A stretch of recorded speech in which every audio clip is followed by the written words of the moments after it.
السلام علیکم everyone, welcome to my channel. ہم نے ایک کہانی کی شروعات کی تھی بازار حسن سے حرم کی چوکھٹ تک، یہ اس کا دوسرا حصہ ہے۔ رشیدہ کی عمر 16 یا 17 سال تھی جب ماتوق کی بیوی کو سب کچھ معلوم ہو گیا۔ اس نے شدید احتجاج کیا۔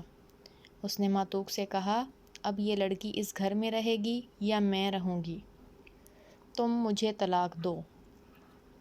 زانی اور شرابی بزدل ہوتا ہے۔ وہ جانتی تھی کہ ماتوق مجھے کبھی طلاق نہیں دے سکتا۔ ماتوق بھی بزدل تھا۔ وہ بیوی کے سامنے ٹھہر نہ سکا، اور پھر وہی ہوا کہ اس نے رشیدہ کو گھر سے نکال دیا۔ رشیدہ اس دوران ضرورت سے زیادہ سمجھدار ہو چکی تھی۔ وہ گھر سے نکلی تو اس کا رخ بازار حسن کی طرف تھا۔ وہ خوبصورت اور جوان تھی۔ اس بازار میں اسے ہاتھوں ہاتھ لیا گیا۔ وقت گزرتا چلا گیا۔ وہ بے حیائی اور فحاشی میں آگے بڑھتی چلی گئی۔ اس کے گاہکوں میں بڑے بڑے امیر کبیر اور حکومتی عہدیدار شامل تھے۔ مراکش کی حکومت نے پولیس کا ایک خاص محکمہ بنایا ہوا ہے جس کا کام لوگوں کے اخلاق کی اصلاح کرنا ہے۔ اس محکمے کے سربراہ بریگیڈیئر عبدالعزیز تھے۔ وہ ایسی بھٹکی ہوئی لڑکیوں کے پیچھے رہتے، ان کی اصلاح کرتے، ان کو سزا دلواتے اور جیل بھجواتے۔ رشیدہ جب اس بازار میں آئی تو اس نے اپنا نام تبدیل کر کے سلویٰ رکھ لیا۔ وہ اپنے جیسی لڑکیوں کی لیڈر بن گئی۔ عبدالعزیز نے اسے کئی مرتبہ جیل بھجوایا۔ وہ جیل جاتی مگر چھوٹ جاتی، پھر غلط کاموں میں پڑ جاتی۔ ان لڑکیوں میں اس کا نام عمید المصیبت رکھ چھوڑا تھا۔ بریگیڈیئر کو عربی میں عمید کہتے ہیں۔ وہ اسے مصیبت کی بریگیڈیئر کہتے تھے۔ پولیس کے اصلاحی محکمے اور ان لڑکیوں کے درمیان آنکھ مچولی چلتی رہتی تھی۔ ایک مرتبہ بریگیڈیئر عبدالعزیز نے ان کو جیل بھجوایا تو انہوں نے اس سے انتقام اس طرح لیا کہ اپنے خاص تعلقات استعمال کر کے عبدالعزیز کا ٹرانسفر کروا دیا۔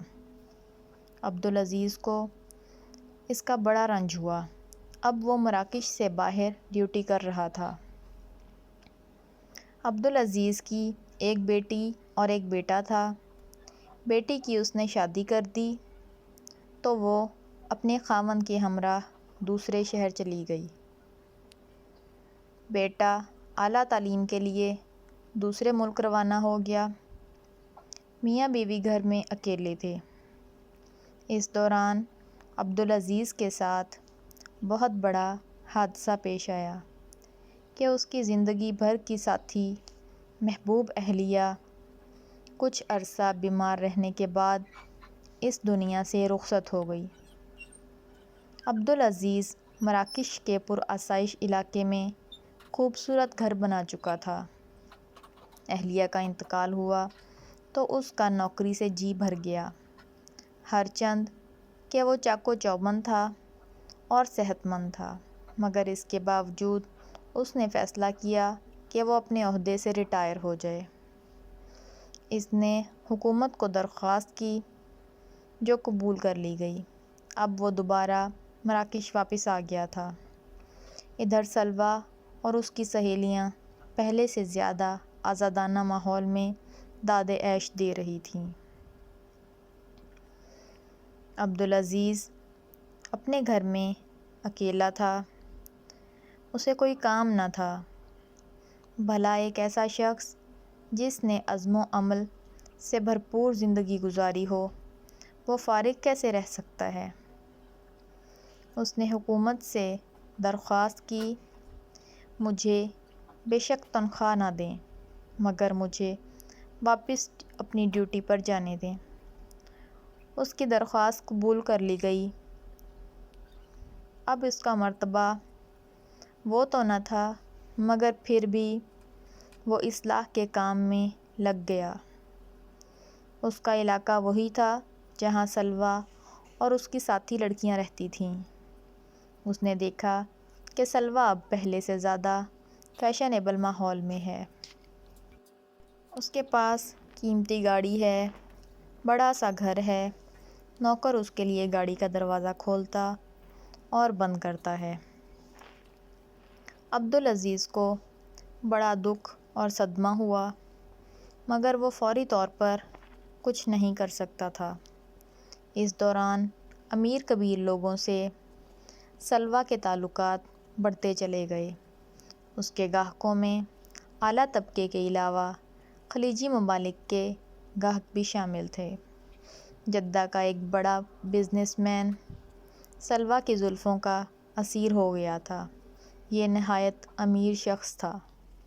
مراکش کی حکومت ہر سال پولیس کے محکمے سے کچھ منتخب لوگوں کو حج کے لیے بھجواتی ہے۔ ان کے ساتھ سرکاری وفد بھی ہوتا ہے۔ اس سال حج کا وفد تشکیل پایا تو سرکاری وفد میں عبدالعزیز کا نام بھی شامل کر لیا گیا۔ جب اسے معلوم ہوا کہ وہ ارض مقدس جا رہا ہے تو اسے اپنی مرحومہ اہلیہ خوب یاد آئی۔ کاش اس مقدس سفر میں وہ بھی میرے ساتھ ہوتی۔ اپنی اہلیہ کو یاد کر کے وہ اداس ہو گیا۔ عبدالعزیز اب حج کی تیاریوں میں مشغول تھا۔ بالآخر وہ دن بھی آن پہنچا جب وہ حج کے لیے مراکش سے جدہ کی جانب رواں دواں تھا۔ سلویٰ کے سعودی گاہک نے ایک دن سلویٰ سے کہا، اگر تمہیں پیسہ ہی درکار ہے تو میرے پاس جدہ چلی آؤ، وہاں تمہیں کتنے ہی امیر کبیر گاہک مل جائیں گے۔ آپ کا ایمان پیسہ ہوتا ہے۔ سلویٰ نے غور و فکر کیا اور کہا، ٹھیک ہے، تم مجھے ویزا بھجوا دو، میں جدہ آ جاؤں گی۔ وہ دن بھی آیا جب اس کے پاسپورٹ پر سعودی عرب کا ویزا لگ چکا تھا۔ اس کے سعودی گاہک نے کہا، تم بغیر ساز و سامان کے مختصر ترین سامان کے ساتھ جدہ آؤ، وہاں تمہیں ہر چیز مل جائے گی۔ جب تم ایئرپورٹ پر اترو گی تو ایئرپورٹ پر گاڑی تمہارا انتظار کر رہی ہوگی۔ فکر نہ کرنا، تمہارے لیے ہوٹل بک ہوگا۔ انہی ایام میں مراکش سے جدہ کے لیے حج پروازیں جا رہی تھیں۔ سلویٰ نے اپنا خوبصورت ترین لباس پہنا، خوب میک اپ کیا اور جہاز پر سوار ہو گئی۔